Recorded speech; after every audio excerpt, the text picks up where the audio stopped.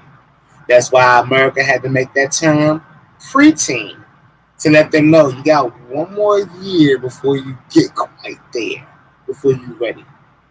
So, if a teenager, a 14-year-old, a 15-year-old, a 16-year-old, a 17-year-old is old enough to make decisions as to if they want to be intimate with an adult, why is R. Kelly like that? Well, because like I And said, wait, let me finish because I just thought about this the other day. If a 12-year-old, 13-year-old, 14-year-old, 15-year-old, 16-year-old, 17-year-old is old enough to make decisions about their sexuality and having detrimental sex changes to their bodies at such a young age, if they're able to make those type of decisions, what makes them incapable of making decisions of wanting to be intimate with an adult? no, well, listen, you got to understand something. I see where you're going, right? I see where you're going with this, But it but makes sense. that's why the laws had to get in place to protect what they see in their region. You see what I'm saying? Like, obviously in like India or some places they get married at 12 years old Mhm. because they've deemed that in that country 12-year-olds have more responsibilities, seen certain things, been through certain things, whatever the case may be. I'm And talking about here in the United States. yeah, here in the here, Josiah, it was old enough to decide that he wanted to be a girl at the age of 12. And a lot of these children here in the US are making these decisions at 5 years old that they want to transition. They know that they're gay. They know that they want to be the opposite sex. They know no, that they want to be sexual with the same sex. If they know this at 5, 6, 7 years old, no, 9, 10, 11, 12, 13, they're having these transitions at these ages. They've made a decision in their life that this is what they want to do. They know who they want to have sex with. They know all of these things at 5 years old. They know all of these things at 12 years old. And America is okay with that. Why is R. Kelly in jail? America is not okay with that. And what we really like, I think that a lot of people are confusing what America is willing to take as far as money. Uh-huh. compared to what America is willing to take as far as what we can actually do. You know what I'm saying? Like, yes, when you making we all know that R. Kelly is not in. Yes, he's in jail for his actions, but he's also a victim of no longer working and making people money. So you lose protection. It, like.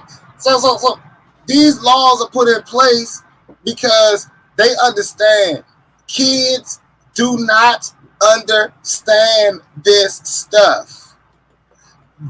There are very few kids that actually start something and end up being that when they become an adult.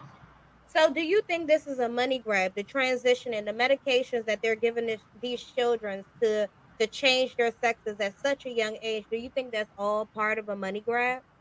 Can I give all capital letters YES and like 4 exclamation points behind that, please? I mean, like, tell her what she's won. Yes, that is exactly what it's all about, money, right? Because at the end of the day, all of these procedures, all of these medications, all of these doctor's visits are lining someone's pocket. I mean, listen, why can't we get our good old friend weed legal? Well, because I can go in my backyard and grow it, and they can't get no money off of it. Yeah, that's why.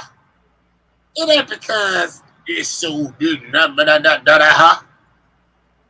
let a man take a pill that will give him breasts before you let me smoke a tree that will stop me from aching and paining or going through mental crisis or whatever the case may be. Menstrual cramps. That shit help with cramps, man. I didn't even know how good weed was with cramps. Listen, we is America. We is God's medical gift to people. And just like any, yes, people, just like any drill, like if you give me a damn oxycodone, it wasn't meant for me to goddamn be popping oxys and getting high. It was meant for me to sleep it off while I heal from the pain that I'm in.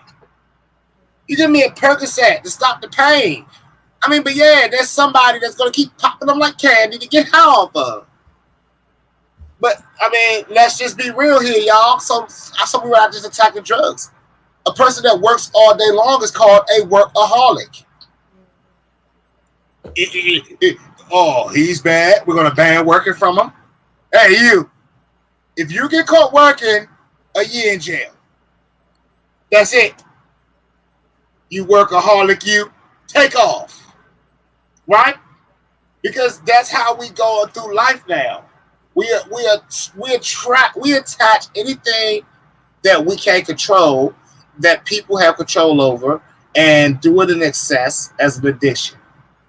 So it's a problem when you're taking children, right, and you're molding their mental, and you're telling them that this is what, and you're helping them or agreeing with them, and this is what they want, right, instead of showing them and teaching them that they have actually the ability to explore options.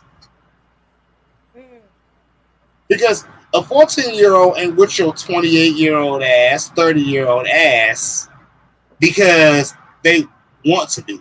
Their first attraction was not to a grown-up. You interjected that to that person, that child. Right. And just like any child, if I told this 13-year-old kid that I seen throwing a football, or a 13-year-old little girl that I seen out there, like, oh, you pretty enough to be a model, or you got an arm strong enough to be a quarterback, he's going to go out there and try to play quarterback. She's going to go out there and try to model. And in 2 or 3 years, I can tell him, you're just not good enough.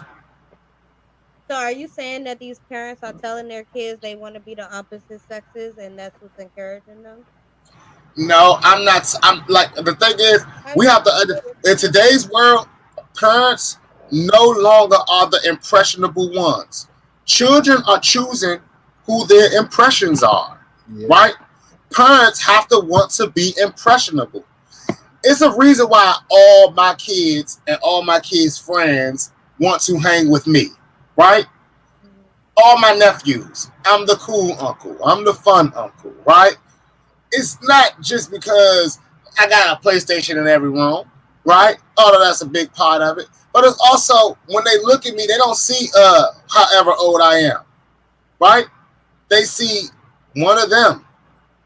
They don't when it's like everybody else is at work and doing the regular. I'm tired and doing the regular life stuff.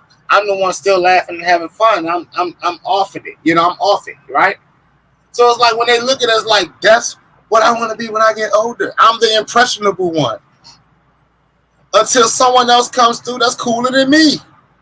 Then when someone else comes along cooler than me, it's hey Uncle K Ron. You know, it's like what happened to Uncle K? You know, like no, you're not the cool one anymore. My friend John is. I'm rolling with John. I'm rolling with Mike. I'm rolling with my girlfriend now. You know what I'm saying? Like parents, I'm sorry. A lot of parents in today's world are more focused on survival instead of being impressionable to their kids. A lot of them are like, I don't give a damn. I don't give a damn if they like me. They have to do what I say do.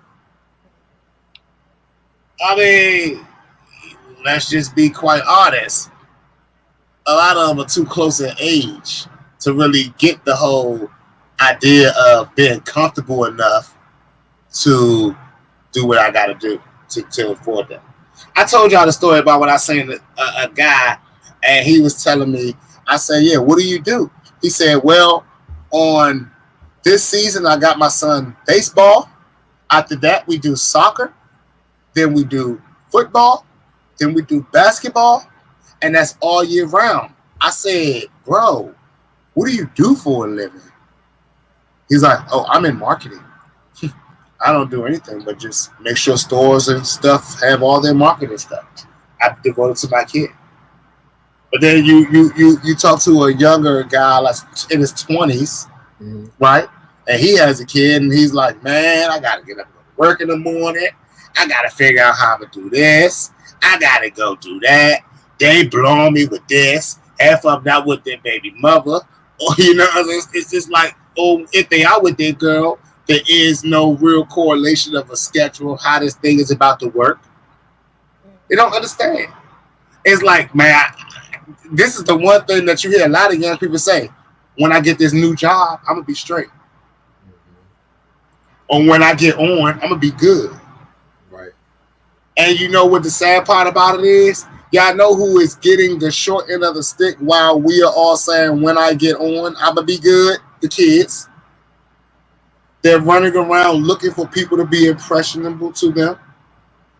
They're running around looking for people to tell them they're good at something, invest in them.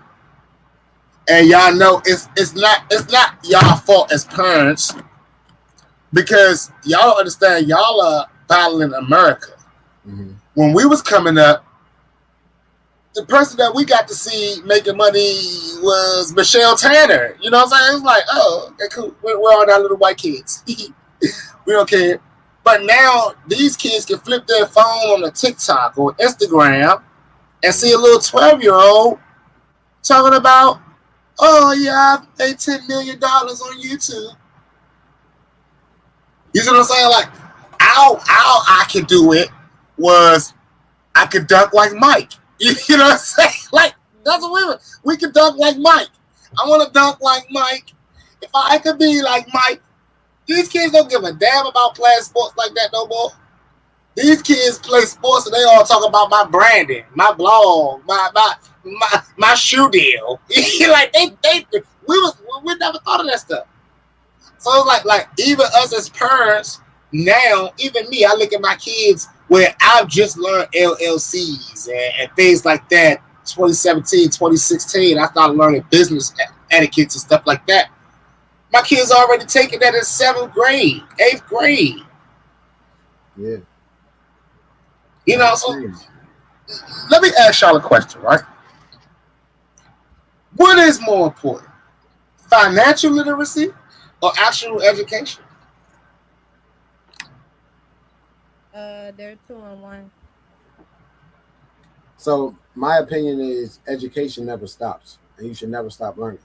But being financially literate makes sense because if you want to survive financially in the world, I feel like it's 8 dimensions of wellness, and financial is one of them. See what I'm saying? I can't say that one is more than the other.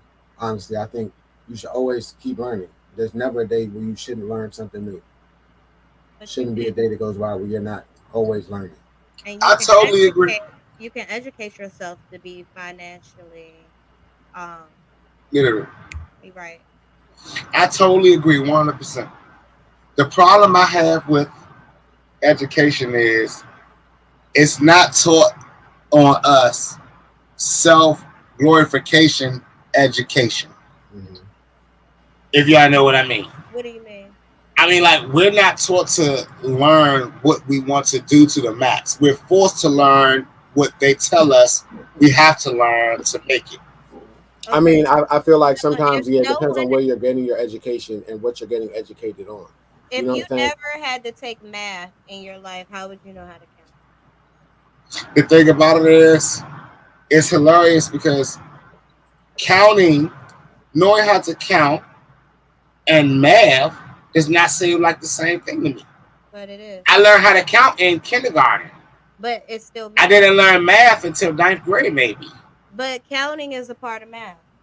Yeah, it's Math a part of is it. logic and counting is a part of math. So there's certain things that you do need to know. How did you know your anatomy? Like, like science, for instance, the human body. Like, how did you know what your hearing is for, or like your heart, where your heart is Correct. located, Right. or like, certain And subjects I you have totally, to. and this is where I debate that, right? I say I'd rather learn how to make money doing what I like to do or know how to do or want to do, Mm-hmm. and I'll have money to make sure that all that other stuff is taken care of and be able to focus on what I need to do. See, But well, how that would goes you two double ways. check your money if you don't take math to know how to count? That goes two You ways. can an accountant, Right, but how, so you're just gonna depend that they're counting your money correctly? You're not gonna double check it? but that's what you pay them for. You pay people that you No, no, trust. no, no, no. I'm talking about like just in general. Like before you get to a place to where you have an accountant, you have to know how to double check your money to make sure that it's right? I mean, Like I don't think so, you're but that is what people say. You're saying if you was just born, you would rather, instead of going to school and learning how to count and knowing the parts of your body and knowing geography, where things are on the map, you had Yes. rather went to school for music business, right? Or any type of business. Learn how to run a business. Learn how to make money and invest money and keep money and grow money. So Learn how to hire, employ, and put people in position. now you went to school for that, or you Yeah, got education on that, and you're just now starting off. right. So you start making money. How do you know that your money is worth what it is if you never learn how to count? Because I've learned to hire someone who But you don't have specializes in money. But you don't have any. You're just getting out of school. You don't have any money to do No, that. but the thing about this is the thing about this, right? If we knew where the world was going 20, 40 years ago, none of that would matter about counting. Because if someone tells me I have $10 million, I look on my app and it says I have $10 million on my app, right? At the end of the day, that is not me knowing or having to learn math. Now, me saying, I want to buy this house that's 5 million and these cars and these things and that, and maybe going over 10 million. That's where you would need someone to help you manage and count your money. But then, in the same breath, you understand that if you're in a world where people are making and excelling in what they want to be, if I find a person in numbers, you're my numbers guy. You're my math guy. You handle my money. But before you even can afford to do that, how are you going to navigate on your own if you don't know how to count? Time out, time out, time out, time out. I'm going There, back. there are babies Mhm. that get deals, not record deals, movie deals, photo deals, contracts. They have no concept of money. But The money does not matter. but see, that's a baby. I'm talking because you thrive on this education. Doesn't Fantasia didn't know how to read, write, or count She knew how to count. She didn't know how to read. She didn't know how to read or write. But you thrive on this part of education. Like let's skip education. Education is learning in general. Like education is just a part of learning. So So when I'm you what say you rather had not taken any classes that you did and you want to jump to the music business and you're telling because you No, never know who's listening. Children might be listening to this. So that's why I I harp would need. I would have needed English. I would have never needed science. I may have needed so math, listen. but I never would have needed French. okay. You see what I'm saying? Like, So so there's like, some it should be essential catered to what you need. It should be So catered to listen, what you need. There's a lot of classes I took that I never ever use again. it's about what you're being taught and where you're being taught it, right? So some doctors are taught to prescribe you a medication. When you go in there, you're like, man, yeah, oh yeah, here, take this medication. That's their job. And their job, they've been trained to tell you to take this medication. But there are other doctors who will be like, all right, cool, you probably need to stop eating this. Or the, you know what I'm saying, nationalist diets who will be like, all right, cool, if you stop eating this, this might help your cholesterol, or this might help But you your peep, but but you it's peep what where you going with that, right? right. You went to a way deeper place where I exactly No, what I'm where I was saying going about with that. education, what I'm saying about education is it works two ways. It depends on where you're going for your education and what you're being educated on. Because some jobs are teaching, or some places are teaching you that you must be working a job or you must work for somebody to get money. And that's fine. Because once you go to school and you get your bachelor's or you get your degree, they have to pay you a certain amount. They got to pay you $70,000 a year for being an IT specialist because you have your A plus certification, because you have your whatever it is. You know Let what me I'm saying? tell you. So Let there's me tell nothing y'all wrong what's with being really. educated. There's nothing wrong with ever being educated and going to school for education or getting an education, but it's what you're doing outside of that. Are you making your money work for you? Because some people know other ways to make money. You don't have to. Oh, I'm not saying you have to go to school to make money. There are people who work for the airlines and work for certain jobs that don't even have a high school diploma. Let me tell Got you. to get that. Let me tell you They how. know how to make money. Let me tell you how I'm gonna throw it, the curveball in here, right? Mm-hmm. Because we're talking about it as if it's just like, okay, yeah, this is how it has to go. It's all about money. Because if when I took my kids and put them in a private school that I was paying for, their Mm-hmm. education was totally different. Right. That's what I'm saying. Even like you said with the doctors, there's a doctor that can only prescribe you medication. Then there's a doctor that can open you up for surgery. But it wasn't really necessarily their education level as much as their financial ability to go and get what they wanted to learn. There's a lot of people that want to be lawyers that just couldn't afford law school and couldn't get a scholarship. You I went to mean, law like, school? there's a You lot. go to law school? Yeah, I went to law school. Hell yeah, hell yeah, definitely did that.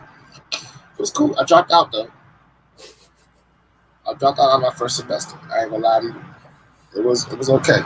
You know what I'm saying?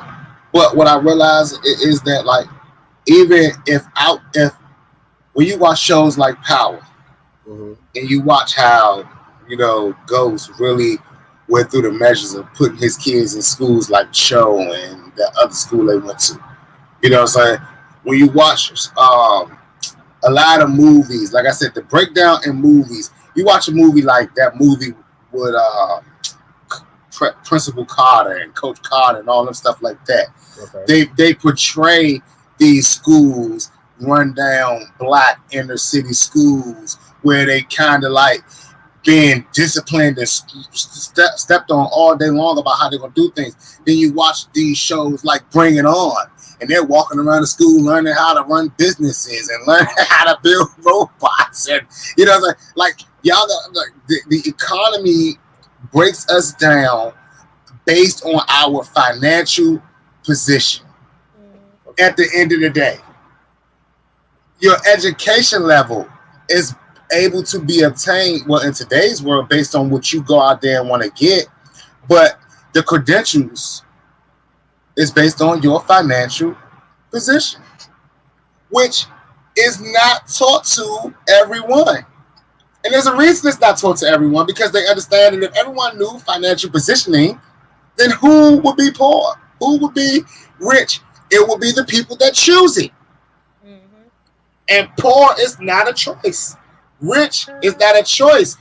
They are chosen people, not chosen positions. I disagree. Yeah, like I get your position on why you would disagree, and I really would like to hear that. But when a person look at LeBron James, LeBron James was already deemed the chosen one, the king to save basketball before he even was drafted. Before he was even drafted, his mom had already had Hummers and bills and cars all put in her name because she knew her son was going number one. Is he any different than? Was he any different than Carmelo Anthony, who was kind of in the same position but went to college one year? Well, yeah, he was in a different position. He was already financially set up to take care of that. And he had to put himself in financial situations, and people chose him to have that position. They could have chosen anybody else. They could have chosen the national champion. They could have chosen anybody. They could have chosen someone that went to college for 4 years. They chose someone that was already ready and showed that he was willing to play the part that they needed for the next phase of where they were trying to go. And that's because what? People stopped early in his career, early in his life, and when he was like, oh, I want to do this and I want to do that, they was like, nah, focus on this. This is where we at. No one is investing in the focusing up on what they want to be. The kids up to date get it. That's why they stream more than us. That's why they get more followers than us when they drop on a social media site. That's why they get more views than us. That's why they're able to make money, more money than we made back in our days, kids. As they should, because times are evolving and things should be easier for the next generation.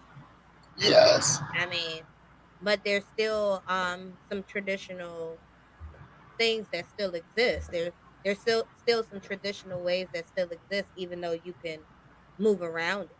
You know, I Yeah, don't like discourage tradition. entrepreneurship at all. I don't discourage it, but everybody's not built for that. So, what do you tell one that's not built for entrepreneurship?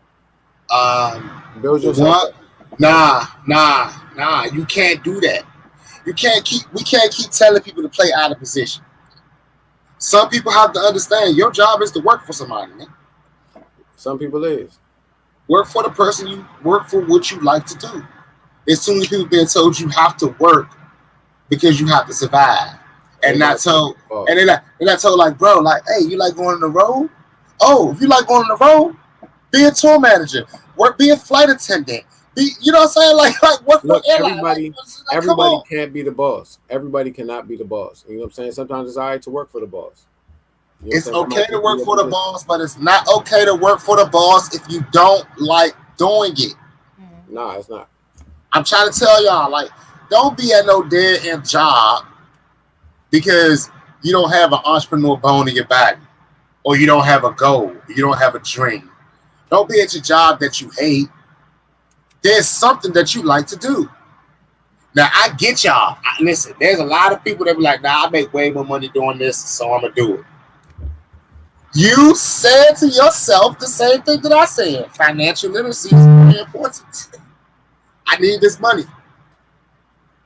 Well, that is again not just music, but in life.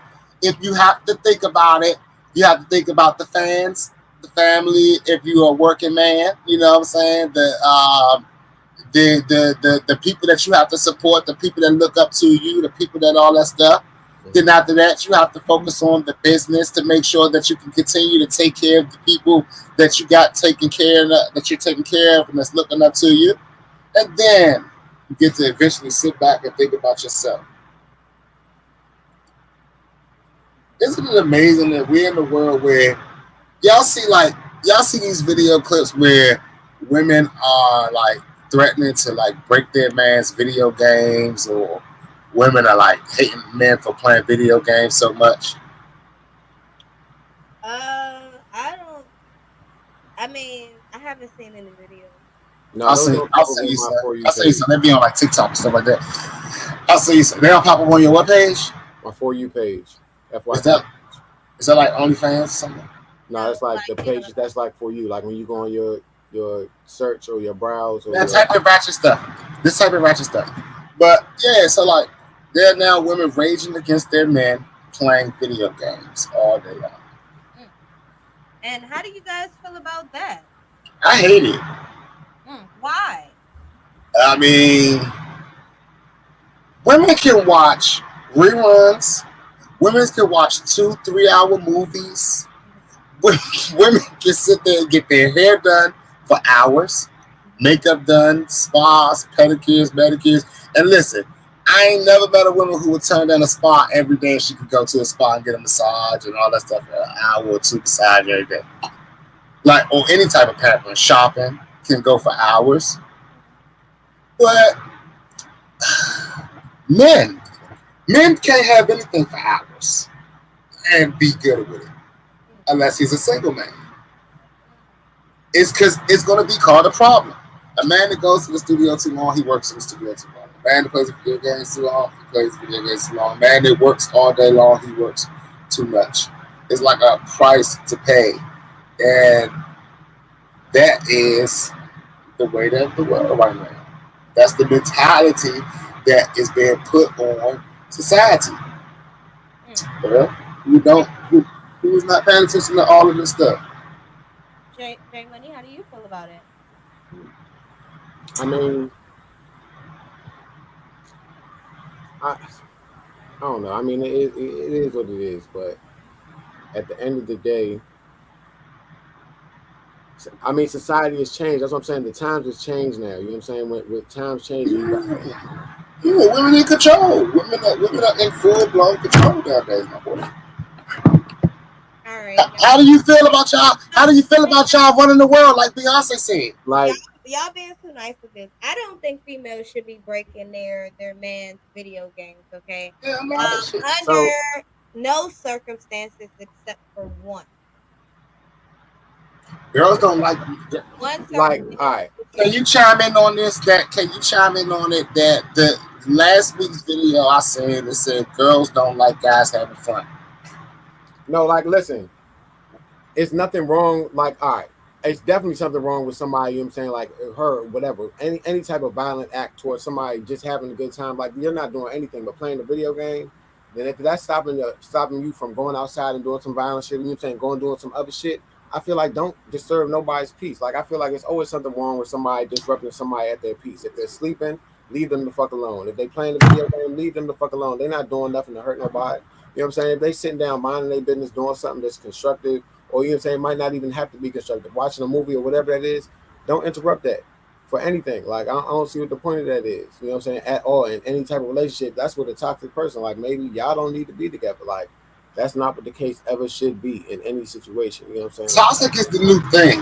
Toxic is the new thing. If you're not in a toxic situation, get you. Because that's the new way.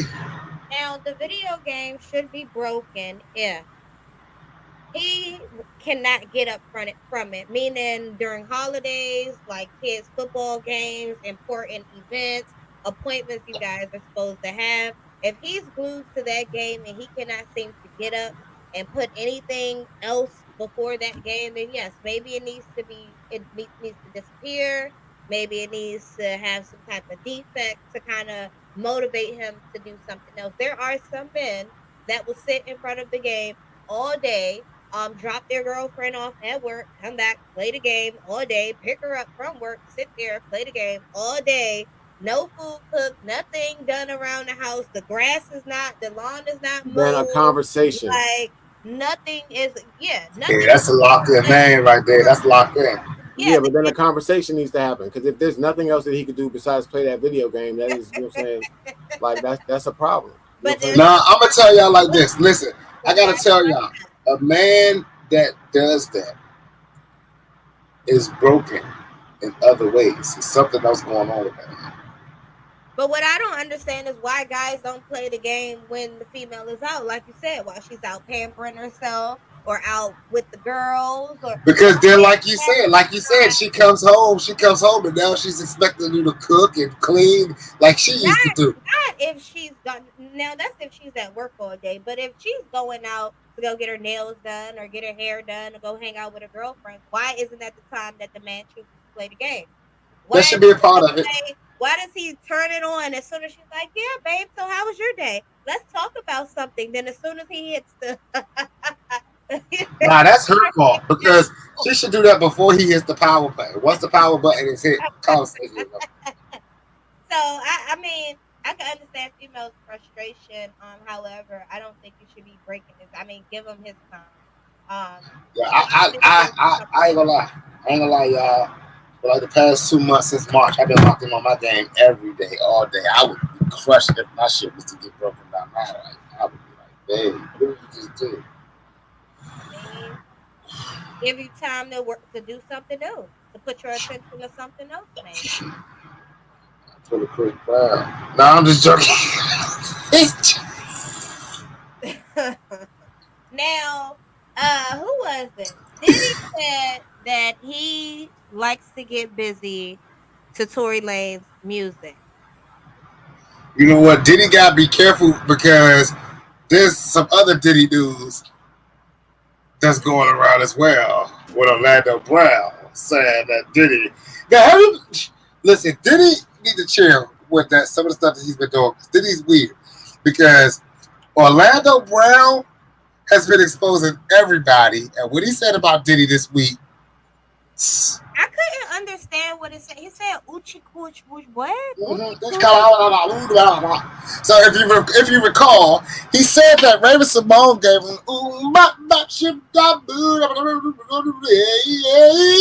and he kind of hinted that was the same song. It seemed like he kind of forgot the words a little bit, but that was what he was saying. The same thing he was saying with Diddy. So now for Diddy to say he likes to get busy to Tory Lanez music, that's weird because do you remember that Dave Chappelle skit? Hold on, which one? The Dave Chappelle skit where he said the music that you listen to is inviting that person in the bedroom with you. And he kept on having like he was about to have sex with his girl, and then he play a song, and that artist would appear in the room like, "Yeah, Dave, do it like that. Oh Go on, Dave, do it." no, no, no, no, no. I mean, a lot of rumors have been going around about Diddy, especially about um, and this is alleged, Miami, young Miami being a beard, and that he's really messing with Saucy. That was Being unexpected. a beater, A beard, What is this? a beard. You know, like your beard. Oh, a yeah. beard. And Yes, he's really messing with Saucy Santana. allegedly, that's what the streets are saying. A lot of these funny rumors about Diddy is coming back out. Of course, you know I watch a lot of Vlad, so some of his old people are saying Vlad is that hilarious. he does funny business. But anyway, back So to apparently, let me tell y'all. Let's just play around with this though. Have y'all ever heard? Did y'all hear or see the documentary about the saying "it's gravy" in the music industry? Nah. That's crazy. Y'all have to look up this. I want all of y'all that's paying attention to go look at the YouTube documentary about the saying "it's gravy" in the music industry. Pretty much, it's saying that when you make that saying, it's saying that you were cool with having intercourse with men to get ahead. And they were saying that that's one of Diddy's favorite sayings to people. Like, it's gravy. To move away from gravy, motherfucking, I was gonna say that I feel like it's not really anybody else's business what music that people are having intercourse to. Like I feel like Well, it is. It everybody is. has their own playlist and It their own, is you know what I'm because I saying, was their getting ready own. to ask you guys. Okay, no, we're gonna ask you. We're gonna ask. No, I'm asking y'all first because If I I did have brought to out choose that music topic. though, I ain't gonna lie. If I did have to put music there, it would be myself. Um, or some Beyonce. That is very Myself with a Queen Bee. self-absorbed. Hello. Have you not noticed that about me yet? Really? I'm a rapper. All rappers are You don't self-absorbed. consider what she might want to hear. Uh, you asked me if I was picking the Hey, music. okay. All right. I don't know what she Hey, was. money. I know it be some When you're ready, neo soul, something neo soulish. when you're ready to get in the mood, what are your go-to songs, or what's your go-to Yes, Tony. music? Invited myself. Man, so I ain't gonna lie to you. I do a motherfucking versus battle. And I tell her pick a song, and then I pick a song to match the energy of whatever song she pick, and we go back and forth like that. Now let me get this straight. Cause I got to do this. You DJing while doing this is what you're saying, or you Oh, nah, making this playlist shuffle, prior like to. you hit shuffle, or you go to radio, or you go to, you know what I'm saying, play songs like, you know what I'm saying, and just let that motherfucker play. Oh, cause it sounded like you was like okay, my song, yeah. Song go on. Hold on, pass the aux. Go Nah, ahead. you gotta know how to be. You You're gotta know like, how to be yeah. strategic. They hit play You're next. like, You know what I'm saying? You hit play Listen, next. hey, you gotta. Oh no. What song? What album was that joint on? Mm. Yes. Honestly, like the best artist to probably turn on right now is like some Future, the Honest album. Just turn on that and you should be good to go for the whole album. He said you should be good to go for the Yeah, just play the Future Honest album. That joke got a lot of jokes. It got I Won Me a Trophy. You can get some Rich Sex on there. You can get some Honest. And those are pretty much records that's gonna really like seal the deal. If you're going past an hour, then you might want to add that and Dirty Sprite 2. I just said, or the Hendrix album if you just try to, you know. There we go. Now you talking. I mean, I think that's pretty much a go-to for anybody. Yeah, but see, the Hendrix album gets very disrespectful. So if she's someone that you really love, you don't want to be playing that. You don't want to be doing the Hendrix album. That one starts off with Collection, and I don't think that you want to tell a girl that she's just a part of your collection that you love. I mean, but who's really listening to the lyrics? Yeah, I listen to a lot of myself. I'm sorry, I don't know if that's good or not, but yeah, it's gonna be a lot of me on shuffle. Have you guys ever asked the lady, like, afterwards, like, yeah, was the music okay? No, When you're playing yourself? no. You know my saying, I am not a DJ. Because y'all sound very self-absorbed. Like, if I was dating a rapper and he put his music on before, I would turn that shit off. Like, Hey, what you done a rapper? He put his chain on and then his music. He put his chain on you and then his music on. That's so romantic. oh no. He turned on his music videos. Like, let's go. No. Like, come on now. I don't know. Like, there's gotta be if that artist is Tory Lanez. Now let's No, if that artist is Chris Brown, then maybe that might work.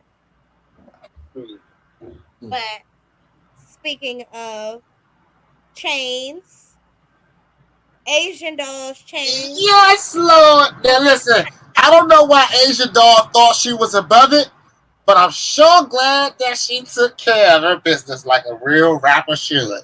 Now I can officially invite Asian doll into the rap community. Now, did you hear what the girl said and why she took Asian doll's chain? No, Yes, I read that, but let Jay Money don't know. All right, J Money. So basically, the girl was like, she had just bought her, some drip or whatever. She had just bought her chain or whatever. And she was like, she stepped up in the thing and she thought she was doing something with her little chain or whatever. She was like, but then Asian doll stepped in that bitch and her chain was like blinging or whatever. She was like, I spent bands on my little chain, so I know she spent bands on her chain. She was like, and I just had to have it. So she said she tugged on that bitch real hard, but it wasn't coming off. And security choked her up and Asian doll hit her. Yeah, she got her ass choked out for that. But you know what though? Chain snatching to me, Mm. chain snatching. I know if we dig deeper into this chain snatcher, she's some type of up and coming rapper whose career is now done, right? And I'm not gonna lie to y'all, chain snatching is the biggest gimmick that rappers are using and have been using since the beginning of time to get some clout. So I didn't fall for it, but I am going to accept her into the rap community because every time a rapper's chain gets snatched, it's only evident two things have to happen. You have to get your chain back, or you have to throw hands, and you are accepted. She did both. She kept her chain and threw hands. You gotta accept her. So No, what if no you don't different. do anything at all? What does that mean? You get the boot. You get the boot, boot, boot, boot, boot, boot, boot, boot, boot, boot, boot, boot. That's why it was so important for Shy Glizzy to get his chain back. In And the if it wasn't for I forgot who it was. The hell was it? Gotti. I thought it was Black Youngster. Well, it was that whole crew, that whole Memphis crew. Yeah. But that's why it was so important. Remember when the Migos got their chain taken by the boys in DC, and they had to send Fat Trail to go get the chain back? That's why Fat Trail is the DMV trap goat. Now, You know, this chain snatching is a big thing in the industry. Yeah, it's an industry thing. Hey Gibbs, question came in. Do you use Alexa? Do you while you're in the mix? Do you be like, Alexa, next song? Nah. Do you be like, Alexa, play volume at 70%? Nah, where I'm currently doing things that Alexa's not invited or Siri. what? You know what you if you think about it, you can't even be with the girl named Alexa and be like, oh Alexa. You can't even say it. She gonna be keep going on. I can't understand you. I can't hear you. Nah, it was a girl named Alexis one time. And You think for that versus battle that she was talking about. Yeah, You could use that's actually brilliant. You could use Alexa for that versus battle. Yeah, but if her name Alexis, it becomes very confusing. Well, it's not confusing because Alexa is not Alexis. Yeah, but Alexa be confused because that bitch think you talking to her and you not. I love Alexa. All right, y'all. So let me tell y'all, I ain't gonna lie to y'all. J Money, you did a great show this weekend, my boy. Yes, sir. We back there next month. You know it's going down one more again. Hey, I'm still look. filming these movies and shit, so I gotta go out Pittsburgh. I'm filming this movie out there. Look, don't brush through it. Do not don't you dare brush. And You hear?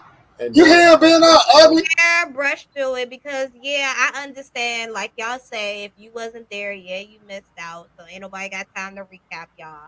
But recap us on the whole experience. Please. Hey, look, you know everything. Like everything was just crazy, and like I didn't even know it was gonna be that many people. But when they came out and showed out, like I said, it was definitely good vibes in the building. You know what I'm saying? Like if you look back at the footage, you know what I'm saying, everybody was definitely lit. I didn't even know that it was drink specials because I had 2 drinks and didn't even, you know what I'm saying, like, shout out to, you know what I'm saying, everybody that came through. Like, everybody that came through was definitely a lituation. But, you know what I'm saying, like, it's definitely happening again. Look, September. If you missed the last one, we're doing it again in September. So make sure. Yeah. Let me tell you what was crazy, right? Let me tell you what was crazy. In this club, they got, like, in this venue, they got, like, this patio section, right? And, of course, it was storming like crazy outside. So, everyone is outside, like on the patio section or whatever the case may be, and everyone's like on the backside, and there's this wall that's like behind it or whatever. Now I'm standing up, and everyone's to my backside, so I don't even see what's going on. Everyone's on the bar, and I'm like, okay, well, the whole dance floor, is like a black dance floor. J Money's performing. And then I'm like, all right, cool. I turned around. I'm like, all right, J Money, great show, man. Good show. I look at the whole bar. Everyone's at the bar, like, going crazy or whatever the case may be. But then I go to my car, and I realize on the patio section, I'm like, yo, where did this whole section get full? Like, everyone's back there just smoking and blowing down. I'm like, oh, this is where the party is. I'm like, oh, I see now. Everyone, and listen, everyone is like talking about how great the show was. Everyone's asking like Instagram information. There was a lot of feedback. That's why I say Tucker is like one of the best places that I think to perform at, and the people are real visual. There were a lot of people there on dates and things like that. And so when I was thinking about to it, we were talking about you performing live or whatever. You doing some new music, I heard you you know. some new music. When we gonna get those new songs? Those new records out already? Yeah, two of those are out. Just dropped those last month. Or I'm sorry, not last month, in June. That's from the album Almost Poppin'. I hit the Anything I Want. So yeah, those are out right now. And yeah, everything else you're gonna get. I was gonna drop something this month, but I think I'm gonna drop something in September. You know what I I'm saying? gotta tell y'all, J Money new set. Right date. J Money new set. 10, 10 times better than his last set. You think so? 10. Appreciate that. Thank you. I'm not just angry with this man because I know I was like, yeah, this is it. My man has really during COVID. How many shows have you done since like the COVID thing or the COVID I ain't gonna lie. pandemic? That last one makes 5. Mm. Yeah, that last one makes 5. But I've been going ham down here now. Going Yeah, ham. that's 5 down there. I've been doing stuff in other states, but in Atlanta, I think that's the 5th one. So now we coming back September 23rd. That's a Friday night. So, Yes, yes. Where is it raining? Is it raining? man, I had storms down here all week, and I'm thanking God that I don't have none right now. And let me tell y'all another thing, y'all. Huff time. I got to tell y'all. I got to tell y'all something. Now I don't know why. I don't know why. I don't know why people are just selling anything. But if a man tells you, if you ask a man about his bud and he gives you words like it's some Fido, check those words. It's some good gas, good smoke, Yeah, don't gonna give be it. smoking good. Those are key Stay words. away from those words. It's Here's a key word that you guys want to listen for, and I think this week's Huffington Post, I should break down key words that you should be wanting to listen for to know that you are going to get huffed. And y'all can add in on these if I miss some phrases. But here we go. If you get a phone call out the blue, I'm just checking on you. They got huffed. If you hear, ain't heard from you in a while, I got some good shit for you. They got huffed. If they tell you they got a deal going on, it's huff. If you hear these words, I don't know the name of it, but it's good though, it's huff. My personal favorite, guarantee you're gonna like this one. It's huff. Y'all got any words I want to add in? Because I can keep on going. These are a few key code words that I like to listen out for. So no, it's huff. Yeah. That one, I don't know the name of it, but it's good though. That's the drink. I be like, oh, you don't know what it is, and I don't need to smoke it. Run. Hell no, hell no. Yeah, let me It's tell good. y'all. I gotta give y'all the backstory of this because one of my good mans, he called me up and he hadn't heard from me in a while, and I said, I bet. And I told him why he hadn't heard from me in a while. I said, man, look, I've been really locked in on my 2K, bro. He said, 2K. I said, I'm trying to hit legend. I'm almost there, right? And I'm like, you still got trees? Yeah, I'll holler at you. I'll come by there, whatever. I'll see what's up. And I got something from my good mans. And he kind of almost ruined it. You can't give a man a strand that you tell him is good, tell him is right, and it messes up his whole little streak he's on. I mean, it puts you to sleep so much. It's just like one of the most heaviest things in the world. Didn't have a taste to it. Can't call it OG. And I think, I'm not too sure, but I think there were seeds in my weed. What the fuck? Now I was so offended because it wasn't what I needed at the time, but it was what I had and it had to do. And at about 2 o'clock in the morning, I was feeling like this guy had me screwed. And I'm not gonna lie to y'all. He gave me those words. I got some good stuff though. The only insurance that I had was I definitely bought the Czar. I just didn't buy as much quantity of the Czar as I did this other stuff he assured me was good. Now, the worst part of the story is I hit him up today to see if he has something new. And guess what he told me? He'll be gone for a few months. Oh, shit. What? That's another thing.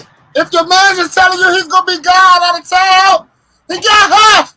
He's trying to sell it before he go. So was the weed good or bad? Like, how do I? Hell It was hot. no. It was hot. It was hot. Why you calling back for something new? I had to see if he was gonna redeem himself and make himself come through good and better than the last package he gave me. He had to redeem himself. I would have been like, you want this back? See, I told you that is a right that females have.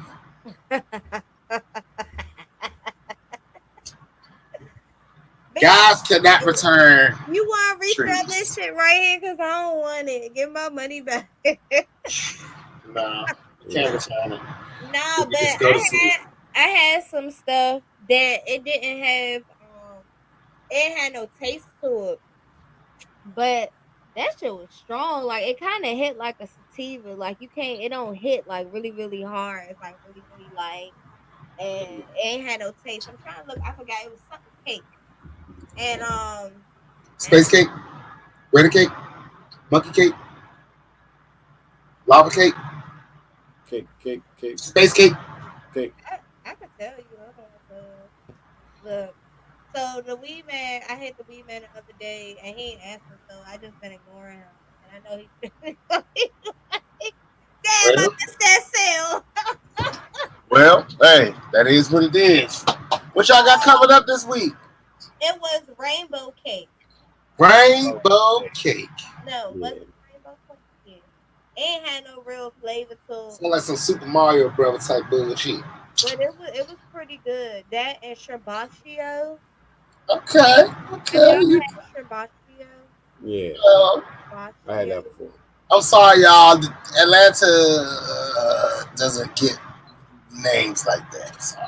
You know what I don't like? I don't like when people be like, I got OG and I got Zar. I don't like that. Yeah, there's our people. Yo, listen, I don't like when they do that either. I always assume they're about to give me the OG. Fuck! Nah, I just don't. I don't trust the Zar because you don't even know the name of it. I don't trust the Czar because if you got it near the OG, then it might be the OG that you slipped me and tell me it was the Czar. As a matter of fact, I got like that before. I may tell that story next week, but this is why if someone tells you they got multiple flavors, they have to bring them all outside for me to see them all. I'll tell y'all that story next week. Y'all remind me. What y'all got coming up this week? Because we are definitely over the TV. Yeah, you know I'm doing the movies, and we got it going on next month. But other than that, I'm still filming. My man say movies, and more movies. Yeah, Time flies when you having fun, y'all. If y'all still in the chat and y'all enjoying yourselves, make sure y'all go ahead and hit that like button at the bottom.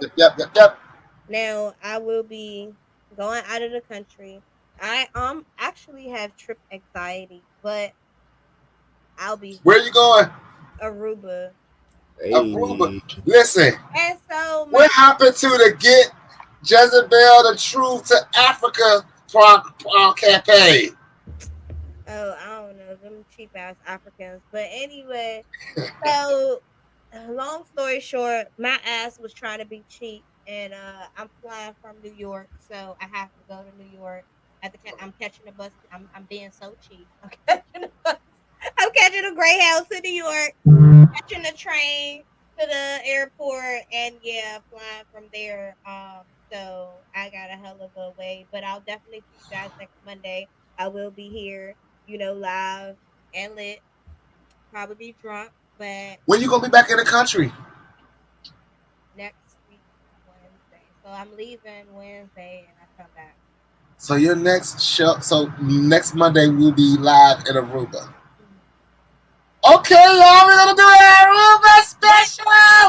You know what, y'all? The reason I'm not that excited is because I kind of, I'm just like I don't know what's there. So It's Aruba. Isn't that supposed to It's be a fun gonna be place? fun. It's gonna be fun. I heard it was beautiful, but So you never been to Aruba? you know, Yeah, it's gonna be great. Me we neither. was we was J supposed Money is such a traveling fiend. He's been everywhere. we was supposed to go to Trinidad. That's where I was more interested in going. I like eye Yeah, but the candy, room but is nice.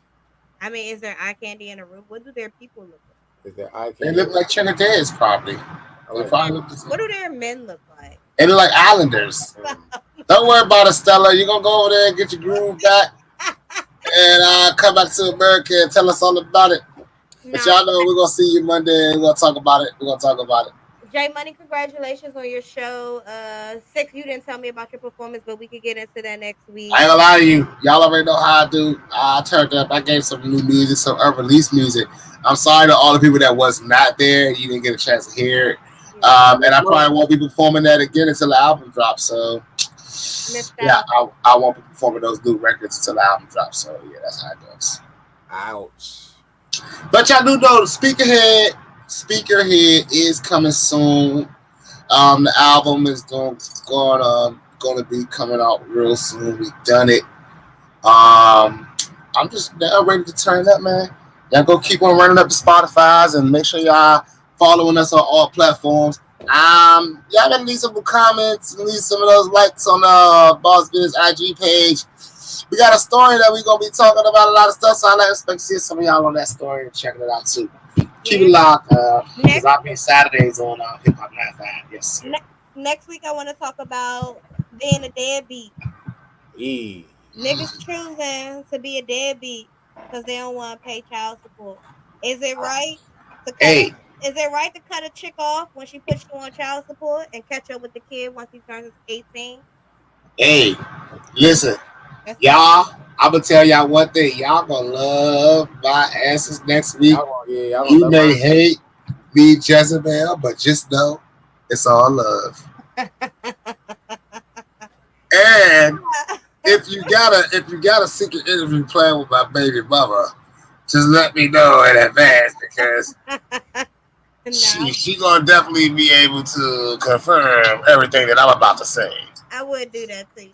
B, I ain't gonna lie to y'all though, DMs don't get no respect from me.